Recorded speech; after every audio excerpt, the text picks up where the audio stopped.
আসসালামু আলাইকুম। অবিরাম বাংলা সংবাদে সবাইকে স্বাগত জানাচ্ছি ফাতিহা শাফি। শুরুতেই বিআরবি কেবলস সংবাদ শিরোনাম।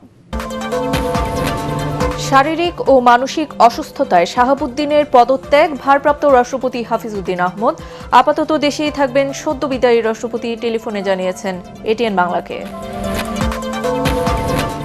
দলের সিনিয়র কাউকেই পরবর্তী রাষ্ট্রপতি দেখতে চান বিএনপি নেতাকর্মীরা। অরাজনৈতিক ব্যক্তিকে দায়িত্ব দিলে ভবিষ্যৎ সংকটের আশঙ্কা।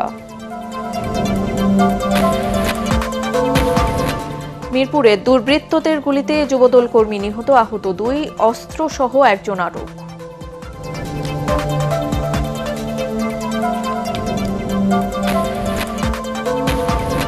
চব্বিশের এই দিনে সেনা মোতায়েনের পর প্রথম জনসমক্ষে আসেন ক্ষমতাচ্যুত সাবেক প্রধানমন্ত্রী শেখ হাসিনা।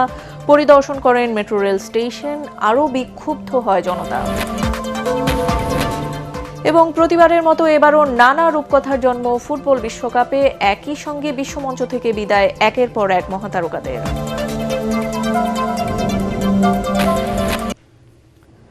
শুনছিলেন বিআরবি কেবলস সংবাদ শিরোনাম, এবারে পুরো সংবাদ। রাষ্ট্রপতির পদ ছাড়লেন মোহাম্মদ শাহাবুদ্দিন। তার পদত্যাগপত্র গ্রহণ করে ভারপ্রাপ্ত রাষ্ট্রপতির দায়িত্ব পালন করছেন স্পিকার হাফিজউদ্দিন আহমদ। জাতীয় সংসদের শপথ কক্ষে সংবাদ সম্মেলনে স্পিকার জানান, অসুস্থতার কারণে দায়িত্ব থেকে সরে দাঁড়িয়েছেন মোহাম্মদ শাহাবুদ্দিন। হাফিজউদ্দিন আহমদ আরও বলেন, মাফিয়া সরকারের আমলে দায়িত্ব নিলেও সদ্য সাবেক রাষ্ট্রপতি বর্তমান সরকারের প্রতি শ্রদ্ধাশীল ছিলেন। সাজ্জাদ জাহানের রিপোর্ট। নানা জল্পনা কল্পনার অবসান ঘটিয়ে অবশেষে গুরুতর শারীরিক অসুস্থতার কারণ দেখিয়ে নির্ধারিত মেয়াদের 2.25 বছর আগে পদত্যাগ করলেন রাষ্ট্রপতি মোহাম্মদ শাহাবুদ্দিন। পদত্যাগপত্রে তিনি দাবি করেন, সাংবিধানিক বিপর্যয় থেকে দেশকে রক্ষা করতে দায়িত্ব পালন করেছেন তিনি। জাতীয় সংসদ ভবনে জরুরি সংবাদ সম্মেলনে শুরুতেই রাষ্ট্রপতি মোহাম্মদ শাহাবুদ্দিনের পদত্যাগপত্র গ্রহণ করা হয়েছে বলে জানান জাতীয় সংসদের স্পিকার হাফিজউদ্দিন আহমদ। মহামান্য রাষ্ট্রপতি জনাব মোহাম্মদ শাহাবুদ্দিন তার স্বাক্ষরযুক্ত পদত্যাগপত্র আজ 24শে জুলাই 2026 9 শ্রাবণ 1433 রোজ শুক্রবার অপরাহ্ন 5:01 আমার নিকট পদত্যাগপত্র দাখিল করেছেন। গণ অভ্যুত্থান পরবর্তী সময়ে রাষ্ট্রীয় সংকটকালে দায়িত্ব পালন করে আসলেও আকস্মিক পদত্যাগের কারণ তুলে ধরেন স্পিকার। তিনি লিখিতভাবে জানিয়েছেন যে তিনি গুরুতর অসুস্থ, হৃদরোগ, উচ্চ রক্তচাপ, ডায়াবেটিস ও কিডনি জটিলতায় তিনি ভুগছেন। এসব রোগের প্রাদুর্ভাবে এবং শারীরিক ও মানসিক অসমর্থতার কারণে রাষ্ট্রপতির মতো গুরুত্বপূর্ণ সাংবিধানিক পদের দায়িত্ব পালন করা তার পক্ষে সম্ভব হচ্ছে না। সংবাদ সম্মেলনে স্পিকার আরও জানান, রাষ্ট্রপতির পদত্যাগের ঘটনা নতুন কিছু নয়। সংবিধান অনুযায়ী পদত্যাগপত্র জমা হয়েছে, গ্রহণ করা হয়েছে সংবিধান মেনেই। তাই এই ইস্যু নিয়ে আর কোনো বিভ্রান্তির সুযোগ নেই। এই পদত্যাগের ফলে সকল ধোঁয়াশা পরিষ্কার হলো। কোনো ধরনের বিশৃঙ্খলা বা কোনো ধরনের বিরূপ মনোভাব কিংবা কনফিউশন যাতে এসব ব্যাপারে না ঘটে। প্রশ্নের জবাবে ভারপ্রাপ্ত রাষ্ট্রপতি হাফিজউদ্দিন আহমদ জানান, পতিত আওয়ামী লীগ সরকারের আমলে নিয়োগ পেলেও সাংবিধানিক দায়িত্বের প্রতি শ্রদ্ধাশীল ছিলেন মোহাম্মদ শাহাবুদ্দিন। জনগণের ভোটে যে সরকার নির্বাচিত হয়েছে তার প্রতি তিনি সমর্থন এবং শ্রদ্ধা প্রকাশ করেছেন সবসময়। সাজ্জাদ জাহান, এটিএন বাংলা, ঢাকা। পদত্যাগকারী রাষ্ট্রপতি মোহাম্মদ শাহাবুদ্দিনের সাথে টেলিফোনে কথা বলেছেন আমাদের বিশেষ প্রতিনিধি মাহবুব কবির চপল, যেখানে তিনি জানিয়েছেন সরে দাঁড়ালেও আপাতত দেশেই থাকবেন। তাছাড়া লন্ডনে গিয়ে শেখ হাসিনার সাথে ফোন আলাপের বিষয়টি অস্বীকার করেছেন তিনি। কারণটা স্যার অনেকে জানতে চাচ্ছেন, মূল দাগে যদি স্যার। কারণ কিছু না, I am very much sick. That is the cause. বুঝলে চপল? জি sir. I have already reacted in এই ব্যাপারে আমি তো বলে দিছি। আমাদের দেশে মিডিয়া, আমি কি বলবো আর কি, কত কিছু যে বানায় তা আমি কল্পনাও করতে পারি না। লন্ডনে আমি চিকিৎসা নিচ্ছি, আমি বিছনায়, আমি হাসপাতালে ভর্তি, আমার স্টেন্টিং হচ্ছে, কত কিছু হচ্ছে। এর মধ্যে বলে দিল যে আমি লন্ডন থেকে কথা বললাম। আর এখন কথা বলতে চাইলে কি সারা পৃথিবীতে হাতের মুঠায় যে কোনো জায়গা থেকে কথা বলা যায়। বাংলাদেশ থেকে 1000 বার কথা বলা যায়। আমার লন্ডন যেতে হবে কথা বলার জন্য? চপল, এটা কিরকম ক্রিয়েটেড, কিরকম মানে উর্বর মস্তিষ্কের এটা মানে ক্রিয়েট করা, সৃজন করা, টোটালি ফলস, বেসলেস, কনকক্টেড। সিঙ্গাপুর গিয়ে লন্ডন আবার চিকিৎসার জন্য যাবেন। এখন তো এসব কেন প্ল্যান করব আমি? আমাকে তো রেস্ট নিতে হবে কিছুদিন, তারপরে আমার তো অবস্থা ভালো না, আমি তো যত তাড়াতাড়ি যাওয়ার আর কি। অবশেষে মেয়াদ শেষ না করেই বিদায় নিলেন মোহাম্মদ শাহাবুদ্দিন। 3 বছরের কিছু বেশি দিন দায়িত্ব পালন করলেও ঘটনাবহুল সময় পার করেছেন বিদায় নেয়া এই রাষ্ট্রপতি। 2023 সালের 24শে এপ্রিল দায়িত্ব নিয়ে 3 জন সরকার প্রধানকে শপথ পড়িয়েছেন তিনি। ক্ষমতা থাকাকালে মোহাম্মদ শাহাবুদ্দিনের নানা চড়াই উতরাই সম্পর্কে জানাচ্ছেন একরামুল হক সায়েম। ঝড় উঠুক না কেন, আমি তো ঝড় উঠাচ্ছি এখানে, ঝড় উঠুক। আওয়ামী লীগ সরকারের আমলে রাষ্ট্রপতি হিসাবে শাহাবুদ্দিন সত্যিকারের কোনো ঝড় তুলতে না পারলেও 24-এর জুলাই বিপ্লবের পর রাষ্ট্রের সর্বোচ্চ পদে তার থাকা না থাকা নিয়ে ঝড় উঠে রাজনৈতিক অঙ্গনে। অন্তর্বর্তীকালীন সরকারের প্রধান উপদেষ্টা রূপে তবে সাংবিধানিক ধারাবাহিকতার ইস্যুতে সব ঝড় ছাপিয়েই টিকে যাচ্ছিলেন তিনি। অন্তর্বর্তী সরকারের আমলে রাষ্ট্রপতি হিসাবে বেশ ম্রিয়মাণ থাকলেও বিএনপি সরকার ক্ষমতায় আসার পর রাষ্ট্রের সর্বোচ্চ পদ উপভোগ করতে থাকেন শাহাবুদ্দিন।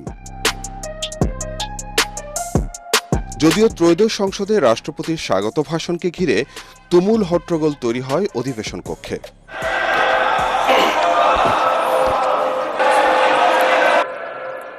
সংসদে তার উপস্থিতির প্রতিবাদ জানিয়ে ওয়াকআউট করে বিরোধী দল। আপনাদের সবাইকে জানাই আন্তরিক অভিনন্দন ও শুভেচ্ছা।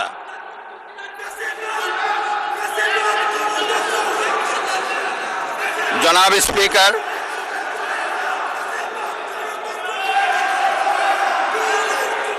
ওই ভাষণে আওয়ামী লীগ সরকারের আমলে দেয়া বক্তব্যের পুরো বিপরীত বাক্য উচ্চারিত হয় শাহাবুদ্দিনের কণ্ঠে। সকলের সম্মিলিত আন্দোলনের ফলে 2024 সালের 5ই আগস্ট তৎকালীন ফ্যাসিস্ট সরকারের পতন ঘটে। হাজারো শহীদের রক্তের উপর দিয়ে তাবেদার ও ফ্যাসিবাদ মুক্ত নতুন গণতান্ত্রিক বাংলাদেশের সূচনা হয়। বিতাড়িত ফ্যাসিবাদী শাসন আমলে আইন শৃঙ্খলা রক্ষাকারী বাহিনীকে দলীয় বাহিনী হিসাবে ব্যবহার করা হয়েছিল। শাহাবুদ্দিনের রাজনৈতিক ও ব্যক্তিগত ভাবমূর্তির সবচেয়ে বড় ক্ষতি হয়েছে তার বিভিন্ন সময়ে দেয়া পরস্পর বিরোধী এমন বক্তব্যের কারণে। প্রধানমন্ত্রী শেখ হাসিনা আজ রাষ্ট্রপতির কাছে পদত্যাগপত্র জমা দিয়েছেন এবং আমি তা গ্রহণ করেছি। 2024 সালের 5 আগস্ট জাতির উদ্দেশ্যে দেওয়া ভাষণে শেখ হাসিনার পদত্যাগপত্র গ্রহণ করার কথা বললেও কয়েক মাস পর এক সাক্ষাৎকারে উল্টো কথা বললেন রাষ্ট্রের সর্বোচ্চ পদে থাকা ব্যক্তি। একজন রাষ্ট্রপতির বক্তব্যে এই ধরনের অসামঞ্জস্যতা শুধু রাজনৈতিক বিতর্কই তৈরি করেনি, বরং রাষ্ট্রীয় নথি, সাংবিধানিক প্রক্রিয়া ও রাষ্ট্রপতির দপ্তরের বিশ্বাসযোগ্যতা নিয়েও প্রশ্ন ওঠে। সব আলোচনা ছাপিয়ে বিএনপি সরকার গঠনের পর এক ধরনের রাজনৈতিক বোঝাপড়ার মাধ্যমে রাষ্ট্রপতি হিসাবে মেয়াদ পূর্ণ করার দিকে যাচ্ছিলেন মোহাম্মদ শাহাবুদ্দিন। স্বাধীনতার ঘোষক শহীদ রাষ্ট্রপতি জিয়াউর রহমান বীরুত্তম, স্বাধীনতা এবং মুক্তিযুদ্ধের ইতিহাসের সকল নেতার অবদান। কিন্তু 6 মাস না যেতেই হঠাৎ ইউটার্ন। বিভিন্ন সংবাদ মাধ্যমের দাবি, চিকিৎসার জন্য লন্ডন সফরে গিয়ে তিনি ফোনে যোগাযোগ করেন সাবেক প্রধানমন্ত্রী শেখ হাসিনার সাথে। সরকারের কাছে এমন তথ্য এলেই রাষ্ট্রপতি হিসাবে বিদায় ঘণ্টা বাজে শাহাবুদ্দিনের। 2023 সালের 24 এপ্রিল হঠাৎ করে রাষ্ট্রপতি হিসাবে দায়িত্ব পেয়েছিলেন দুদকের সাবেক কমিশনার মোহাম্মদ শাহাবুদ্দিন। বাংলাদেশের রাষ্ট্রপতি পদে সেই হিসাবে তার মেয়াদ ছিল 2028 সালের 23 এপ্রিল পর্যন্ত। 3 বছর 3 মাস সময়কালে রাষ্ট্রপতি হিসাবে 3 জন সরকার প্রধানকে শপথ পড়ান শাহাবুদ্দিন। শেখ হাসিনা, ডক্টর মোহাম্মদ ইউনূস ও তারেক রহমানের সরকারের আমলে নানা চড়াই উতরাইয়ের সাক্ষী তিনি। 2024 সালের 5 আগস্ট ক্ষমতার পট পরিবর্তনের পর দেশের রাজনৈতিক ও সাংবিধানিক ইতিহাসে জটিল সময়ের মুখোমুখি হন শাহাবুদ্দিন। রাষ্ট্রপতি হিসাবে তাকে এমন সব সিদ্ধান্তে অংশ নিতে হয়েছে যেগুলো নিয়ে এখনও রাজনৈতিক ও আইনগত বিতর্ক শেষ হয়নি। ইতিহাস শেষ পর্যন্ত বিদায়ী রাষ্ট্রপতি শাহাবুদ্দিনকে কিভাবে মূল্যায়ন করবে তা নির্ভর করবে সংকটের সময় রাষ্ট্র, সংবিধান এবং গণতন্ত্রের প্রতি তার ভূমিকাকে ভবিষ্যৎ প্রজন্ম কিভাবে বিচার করে তার উপর। ইকরামুল হক সায়েম, এটিএন বাংলা, ঢাকা। ভবিষ্যতের কথা মাথায় রেখে দলের সিনিয়র নেতাদের মধ্য থেকেই পরবর্তী রাষ্ট্রপতি নির্বাচিত করা উচিত বলে মনে করেন বিএনপি নেতারা। পরীক্ষিত নেতাদের বাইরে অরাজনৈতিক কাউকে দায়িত্ব দিলে ভবিষ্যতে যে কোনো সংকটে দলের জন্য তা মঙ্গলজনক নাও হতে পারে বলে আশঙ্কা তাদের। এদিকে পরবর্তী সম্ভাব্য রাষ্ট্রপতি নিয়ে আলোচনায় গুজবে কান না দিয়ে অপেক্ষা করার অনুরোধ জানিয়েছেন বিএনপি মহাসচিব ও এলজিআরডি মন্ত্রী মির্জা ফখরুল ইসলাম আলমগীর। বিস্তারিত জানাচ্ছেন মইনুল হাসান। কয়েকদিনের আলোচনা সমালোচনার পর শুক্রবার রাষ্ট্রপতির পদ থেকে পদত্যাগ করেন মোহাম্মদ শাহাবুদ্দিন। বঙ্গভবনে চলছে মোহাম্মদ শাহাবুদ্দিনের বিদায় আর নতুন রাষ্ট্রপতিকে বরণের প্রস্তুতি। রাষ্ট্রপতি মোহাম্মদ শাহাবুদ্দিনের পদত্যাগের পর থেকেই বিএনপি নেতাকর্মী আর রাজনৈতিক মহলে জোর আলোচনা কে হচ্ছেন রাষ্ট্রের পরবর্তী সর্বোচ্চ অভিভাবক। পরবর্তী রাষ্ট্রপতি হিসেবে এখন পর্যন্ত সবচেয়ে বেশি আলোচিত হচ্ছে বিএনপির ৩ জন নীতি নির্ধারকের নাম। মহাসচিব মির্জা ফখরুল ইসলাম আলমগীর, দলের জ্যেষ্ঠ নেতা স্থায়ী কমিটির সদস্য ডক্টর খন্দকার মোশাররফ হোসেন এবং স্থায়ী কমিটির আরেক সদস্য ডক্টর আব্দুল মঈন খান। সবকিছু ঠিক থাকলে এই ৩ জন থেকেই যে কোনো একজন রাষ্ট্রপতি হচ্ছেন তা অনেকটাই নিশ্চিত। তবে এই নিয়ে সতর্ক আলোচনায় থাকা নেতারা। রাজধানীতে এক অনুষ্ঠানে অংশ নিতে এসে সাংবাদিকদের প্রশ্নের জবাবে বিএনপি মহাসচিব মির্জা ফখরুল ইসলাম আলমগীর ধৈর্য ধরে অপেক্ষা করার পরামর্শ দেন। এটাতে এখনই বলার সময় আসেনি, যখন সময় আসবে তখন সবাই আপনারা জানতে পারবেন। গুজবে আমি বিশ্বাস করি না, আর পত্র পত্রিকা পড়ে তো রাজনীতির কথা বলা যাবে না, আর এটা হচ্ছে যে রাষ্ট্রপতির কথা, তো ওটা গুজব দিয়ে কিছু বলা যাবে না। রাষ্ট্রপতি নির্বাচন নিয়ে বিএনপির তৃণমূলের ভাবনা জানতে চাইলে চেয়ারপারসনের উপদেষ্টা সৈয়দ মোয়াজ্জেম হোসেন আলাল বলেন, দলের ত্যাগী সিনিয়র নেতাদের থেকেই কাউকে এ পদে দেখতে চান নেতাকর্মীরা। নিজের ব্যক্তিত্ব, তার নৈতিকতা, তার বুদ্ধি দীপ্ত তীক্ষ্ণতা, এগুলা কি পরিমাণে আছে এটা হলো একটা দিক। আরেকটা দিক হলো যে দলের প্রতি তার যে আনুগত্য, গণতান্ত্রিক ব্যবস্থার প্রতি তার যে আনুগত্য। প্রফেশনাল যারা, তারা কিন্তু একটা নির্দিষ্ট গণ্ডির মধ্যে চলাফেরা করেন। একজন রাজনীতিবিদ কিন্তু হুট করে রাস্তার পাশে চায়ের দোকানেও বসতে পারেন, আবার ইচ্ছা করলে বঙ্গভবনে গিয়ে একটা রাষ্ট্রীয় ভোজসভায় অংশগ্রহণ করতে পারেন। এই গুণাবলী সম্পন্ন মানুষ তো বিএনপিতে আছে, তাদের মধ্যে থেকে হওয়াই যুক্তিসঙ্গত এবং যথাযথ হবে বলে আমি মনে করি। 111 সহ নানা রাজনৈতিক সংকটের কথা মনে করিয়ে দিয়ে মোয়াজ্জেম হোসেন আলাল বলেন, অরাজনৈতিক কোনো ব্যক্তিকে দায়িত্ব দিলে তা দলের জন্য সুখকর নাও হতে পারে। জনাব ইয়াদউদ্দিন আহমেদ সাহেব, তাকে আমরা বাইরে থেকে নিয়ে এসেছিলাম, তিনি কিন্তু উল্টো দিকে দৌড় দিয়েছেন। এখন ট্রেনের ইঞ্জিন যদি বগি রেখে শুধু ইঞ্জিন চলে যায়, তাহলে তো ওই যাত্রীরা বসে থাকতে হয়। তো 2007-এ আমাদের অবস্থা তাই হয়েছে।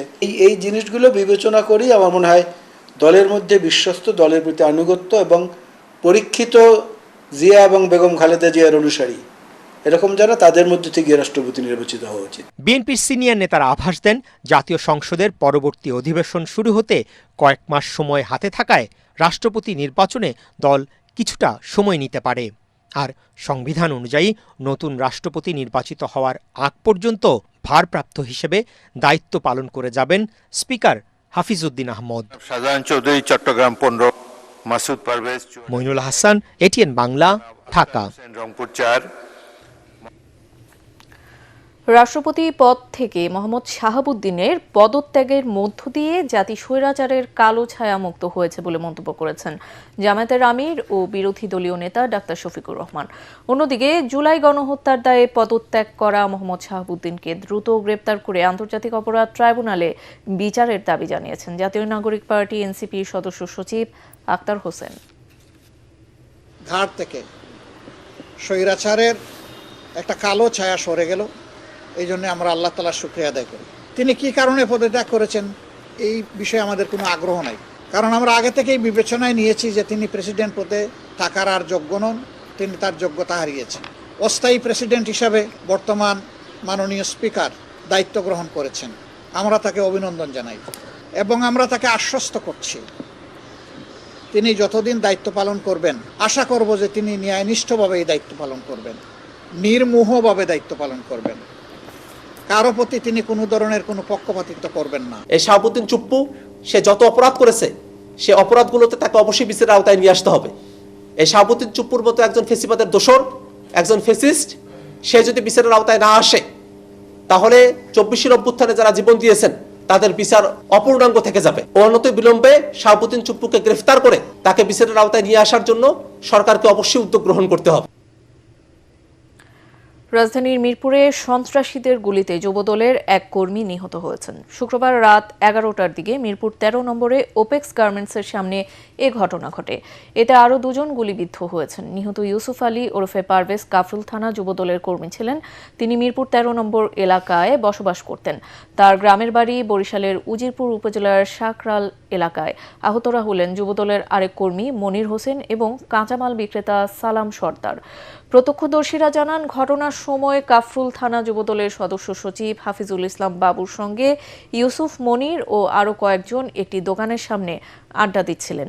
এ সময় কয়েকজন যুবক সেখানে ঘোরাফেরা করছিলেন।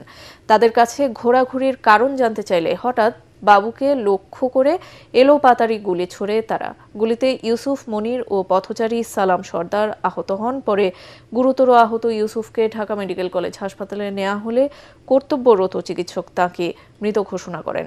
পুলিশ জানিয়েছে, ঘটনায় ব্যবহৃত আগ্নেয়াস্ত্র সহ চঞ্চল নামে এক ব্যক্তিকে আটক করা হয়েছে। এবার রক্তাক্ত জুলাই নিয়ে আমাদের বিশেষ আয়োজন। সারা দেশে সেনা মোতায়েনের পর 24-এর 25শে জুলাই প্রথম জনসম্মুখে আসেন ক্ষমতাচ্যুত সাবেক প্রধানমন্ত্রী শেখ হাসিনা। আন্দোলনে আহত নিহতদের খোঁজ না নিয়ে মিরপুর 10 ও কাজীপাড়ার ক্ষতিগ্রস্ত মেট্রো রেল স্টেশন পরিদর্শন করেন। এতে আরও বিক্ষুব্ধ হয়ে ওঠে জনতা। কারো সঙ্গে আলোচনা ছাড়াই কোটা সংস্কারের প্রজ্ঞাপন জারি করায় ক্ষুব্ধ প্রতিক্রিয়া জানায় বৈষম্য বিরোধী ছাত্র আন্দোলন। এদিকে আন্দোলন দমাতে আইন শৃঙ্খলা বাহিনীর নগ্ন হামলা বন্ধের আহ্বান জানায় জাতিসংঘ, অ্যামনেস্টি ইন্টারন্যাশনাল সহ যুক্তরাষ্ট্র ও কানাডা। 25শে জুলাইয়ের সেই দিনগুলোর কথা জানাচ্ছেন মুশফিকুর রহমান। মানুষের জীবনের চেয়ে কি স্থাপনা বড়? কোটা আন্দোলনে আহতদের দেখতে না গিয়ে ক্ষমতাচ্যুত শেখ হাসিনা ক্ষতিগ্রস্ত মেট্রো রেল পরিদর্শনে গেলে জনতার ক্ষোভ পরিণত হয় জনরোষে। যে দাবি তারা করেছিল, সমস্ত দাবি শুধু মানা না, তার থেকে বেশি আমরা দিয়েছি, হাইকোর্টে দিয়ে দিয়েছে। তারপরেও কিন্তু এখন থামেনি। কেন থামেনি? আমি দেশবাসীর কাছে সেটাই আমি বিচার চাই। অসংখ্য ছাত্র জনতার রক্তে যখন রঞ্জিত রাজপথ, সেদিন ক্ষতিগ্রস্ত মেট্রো রেল স্টেশন দেখতে গিয়ে শেখ হাসিনা যে চোখের পানি ফেলেছেন তাকে কুমিরের কান্না বলে আখ্যা দেয় ছাত্র জনতা। ঘৃণা আর ক্ষোভে ধিক্কার জানায় পুরো দেশবাসী। আমি এটাও ঘোষণা দিয়েছি যে দেশের মানুষ আমার পরিবার। আমি সেই দৃষ্টিভঙ্গিতেই এই দেশটা উন্নয়ন করতে চেয়েছি। 25 জুলাই বৃহস্পতিবার আন্দোলনকারীদের ওপর পুলিশ প্রাণঘাতী অস্ত্র ব্যবহার করেছে উল্লেখ করে প্রতিবেদন প্রকাশ করে মানবাধিকার সংস্থা অ্যামনেস্টি ইন্টারন্যাশনাল। অন্যদিকে পরিস্থিতি পুরোপুরি স্বাভাবিক না হওয়া পর্যন্ত শিক্ষা প্রতিষ্ঠান খোলা হবে না বলে জানায় তৎকালীন শিক্ষামন্ত্রী নওফেল। আন্দোলন দমাতে কারফিউ শিথিল ও বলবতের খেলা তখনও চলমান। স্থিতিশীলতা সেটাকে পোক্ত না করে প্রতিষ্ঠান খুলে আবারও রক্তের রাজনীতির বলি। সারা দেশে ইন্টারনেট সংযোগ বন্ধ, কারফিউ জারি আর ধরপাকড়ে শিক্ষার্থীদের আন্দোলন অনেকটা মন্থর হয়ে পড়ে। আর কোটা সংস্কারে জাতীয় সংসদে কোনো আইন পাশ না হওয়ায় সমস্যার চূড়ান্ত সমাধান হয়নি বলে প্রতিক্রিয়া জানায় বৈষম্য বিরোধী ছাত্র আন্দোলন। মুশফিকুর রহমান, এটিএন বাংলা, ঢাকা। এবার বিশ্বকাপ ফুটবলের খবর।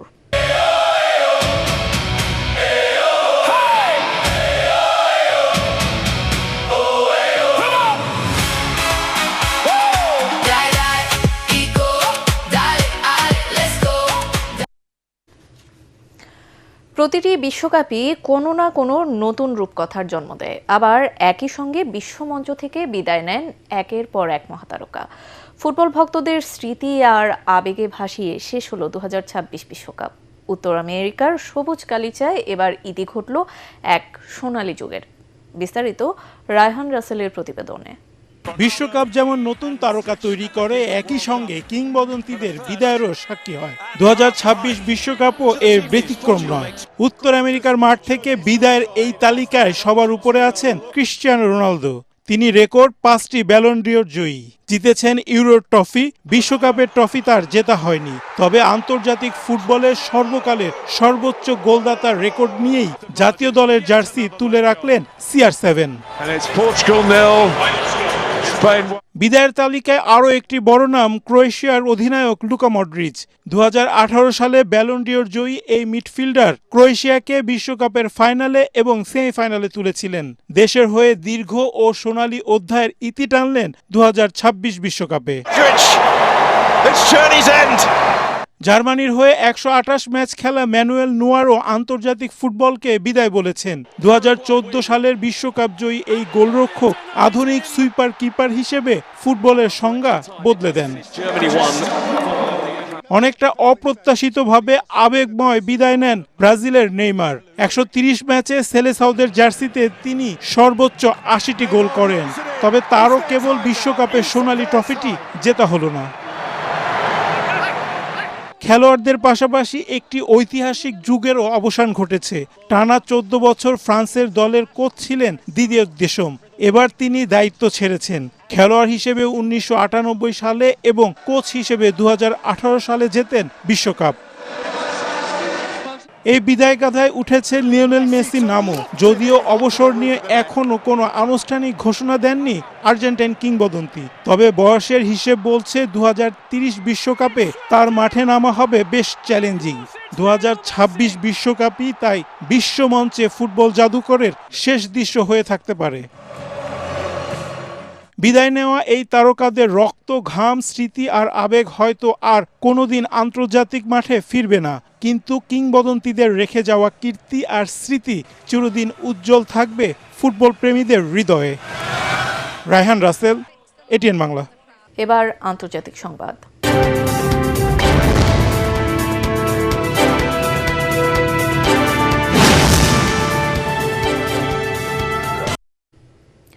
ভারতের নিট সহ বিভিন্ন পরীক্ষার প্রশ্নপত্র ফাঁসের অভিযোগে কেন্দ্রীয় শিক্ষামন্ত্রী ধর্মেন্দ্র প্রধানের পদত্যাগের দাবিতে আন্দোলন আরও জোরালো হয়েছে। শুক্রবার কলকাতায় শিলাইদহ থেকে ধর্মতলা পর্যন্ত বাম ছাত্র যুব সংগঠন ও ককরোচ জনতা পার্টির নেতৃত্বে বড় বিক্ষোভ মিছিল অনুষ্ঠিত হয়।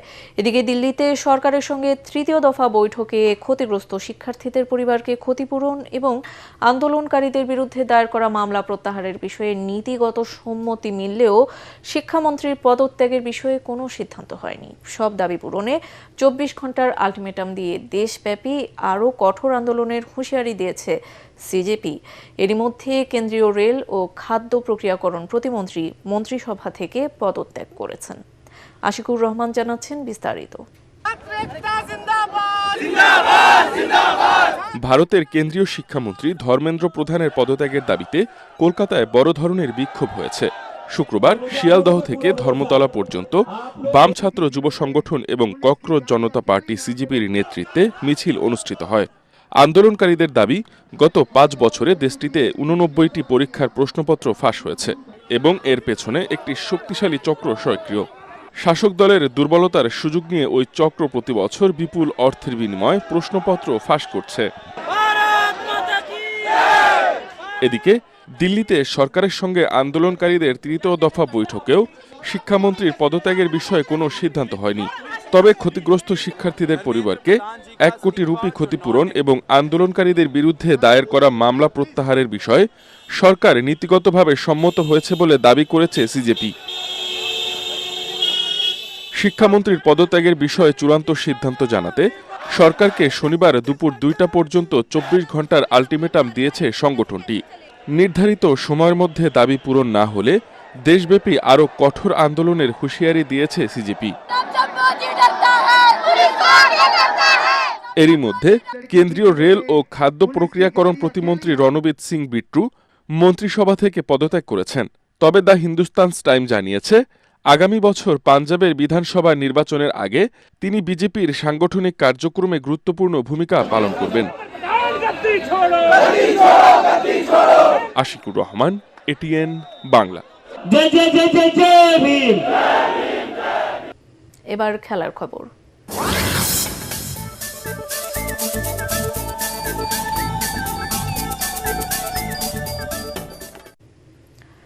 বিশ্ব ফুটবলের সর্বোচ্চ সংস্থা ফিফার সভাপতি জিয়ান্নি ইনফান্তিনোর বিরুদ্ধে ওঠা রাজনৈতিক নিরপেক্ষতা ভঙ্গের অভিযোগ খারিজ করে দিয়েছে আন্তর্জাতিক অলিম্পিক কমিটি আইওসি। এই অভিযোগটি করেছিল মানবাধিকার সংস্থা ফেয়ার স্কয়ার। সংস্থাটির দাবি ছিল ইনফান্তিনো মার্কিন প্রেসিডেন্ট ডোনাল্ড ট্রাম্পকে রাজনৈতিকভাবে সমর্থন দিচ্ছেন, তবে আইওসি জানায় অভিযোগটি তাদের নৈতিকতা কমিশনের এখতিয়ারভুক্ত নয়। প্রতিটি আন্তর্জাতিক ক্রীড়া সংস্থা নিজস্ব পরিচালনায় স্বাধীন। এর আগে ট্রাম্পকে ফিফার শান্তির পদক দেওয়া এবং তার অনুষ্ঠানে ইনফান্তিনোর উপস্থিতি নিয়ে বিতর্ক তৈরি হয়, তবে আইওসি বিষয়টি ইতিবাচকভাবেই দেখছে। সংস্থাটি জানায় গাজায় ফুটবলের মাধ্যমে উন্নয়ন ও পুনর্বাসনে কাজ করছে ফিফা। এমন উদ্যোগ একজন ক্রীড়া প্রধানের দায়িত্বের সঙ্গে মানানসই। শেষ করার আগে বিআরবি কেবলস সংবাদ শিরোনাম আরও একবার। শারীরিক ও মানসিক অসুস্থতায় শাহাবুদ্দিনের পদত্যাগ, ভারপ্রাপ্ত রাষ্ট্রপতি হাফিজ উদ্দিন আহমদ আপাতত দেশেই থাকবেন, সদ্য বিদায়ী রাষ্ট্রপতি টেলিফোনে জানিয়েছেন এটিএন বাংলাকে। দলের সিনিয়র কাউকে পরবর্তী রাষ্ট্রপতি দেখতে চান বিএনপি নেতাকর্মীরা, অরাজনৈতিক ব্যক্তিকে দায়িত্ব দিলে ভবিষ্যৎ সংকটের আশঙ্কা।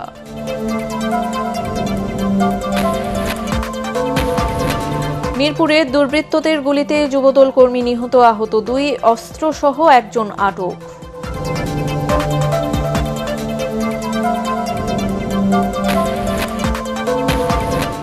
চব্বিশের এই দিনে সেনা মোতায়েনের পর প্রথম জনসম্মুখে আসেন ক্ষমতাচ্যুত সাবেক প্রধানমন্ত্রী শেখ হাসিনা। পরিদর্শন করেন মেট্রো রেল স্টেশন, আরও বিক্ষুব্ধ হয় জনতা। এবং প্রতিবারের মতো এবারও নানা রূপকথার জন্ম ফুটবল বিশ্বকাপে, একই সঙ্গে বিশ্বমঞ্চ থেকে বিদায় একের পর এক মহাতারকাদের।